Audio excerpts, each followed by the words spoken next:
হাজারো ব্যথা বেদনার পরে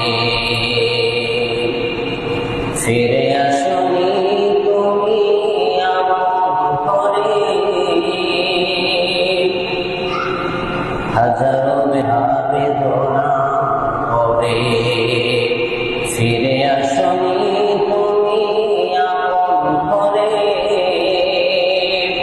দিনের আলো তুমি ছড়িয়ে দিতে